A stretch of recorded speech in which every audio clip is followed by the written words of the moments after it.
Good Monday. It's Jay Brew, co-chairman of Seafried and Brew. As we're looking out into the next year, looking at the fact that margins most likely will come under compression, looking at the fact that loan volumes may not quite be where you want them at this particular point of the year, especially with the loan runoffs you have and where interest rates are and where your local economies are, what is another alternative? One we've talked about is to look at tax-exempt municipal securities. That I've talked about this over the last year, how relatively cheap they are historically and how they still remain cheap to the Treasury curve, though those yields have come down in here since last year.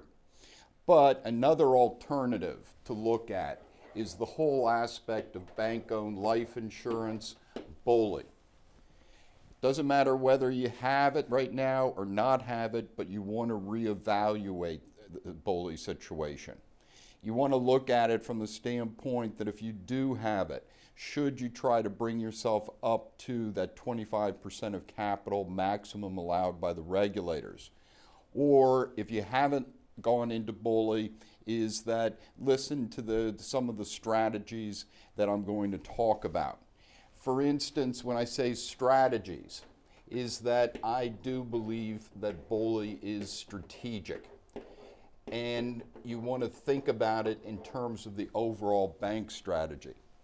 Looking at it, my preference is to use it as an investment instead of as an employee type benefit.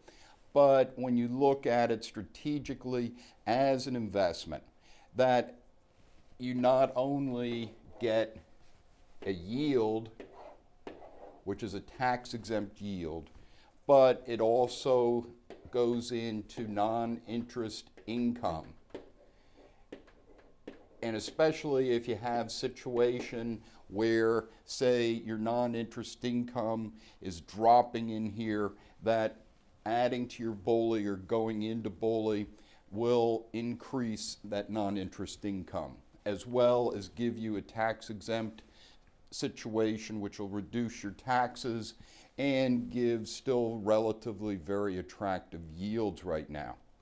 So when we think of that, is that then we look at the whole aspect of the death benefit that you have for the senior management team, for the directors of the bank.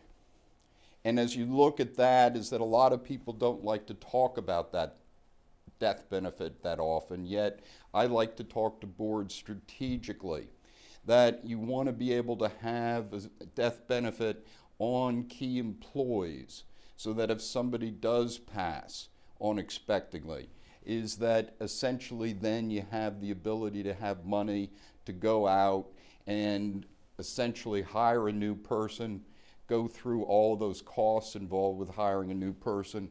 So this death benefit, I think, is very strategic. So when we look at it all the way around, I believe that one, you want to renew your BOLI up to that 25% of capital.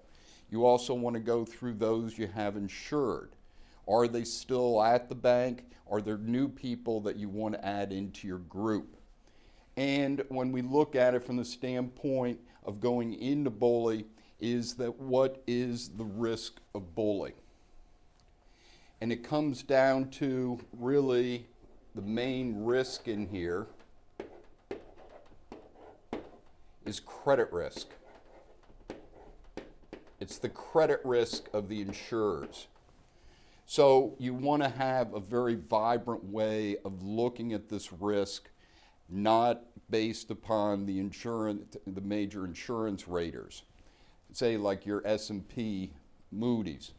But you want to be able to look at it from an independent way. So you want to look at and have financials, etc., on file, because the regulators, in my belief, are going to be asking for this as an independent way of looking at the insurance company's risk. So this is the main risk that you have in BOLI. The question is that are there other risks? And as we go through our list of risks, One could say, is there liquidity risk, for instance? And the thing is that when you look at liquidity risk within the BOLI situation, is that you can cash that policy in at any time.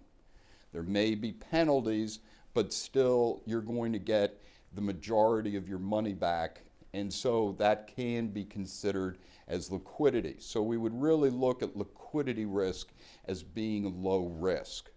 If you look at earnings at risk, certainly going into BOLI right now where interest rates are and the expectation that most likely interest rates will head up, is that there is an earnings risk component, because even though BOLI reprices as interest rates move, is that it has a significant lag. And you can look at that from the standpoint of your overall asset liability position. But on a risk-reward basis, and with the strategic benefits of BOLI, my feeling is it's time to look at BOLI again and make sure that you have the full amount that you can, that full 25% of capital. And to think about it, because when Congress comes back after the presidential elections looking at ways to most likely balance budgets, to cut expenses, this is one of the benefits that might go at that time. So we want to look at that now, put things into place, but I think it makes sense, especially in the environment that we're working in right now. Have a good week. This is Jay Brew, co-chairman of Seafried and Brew.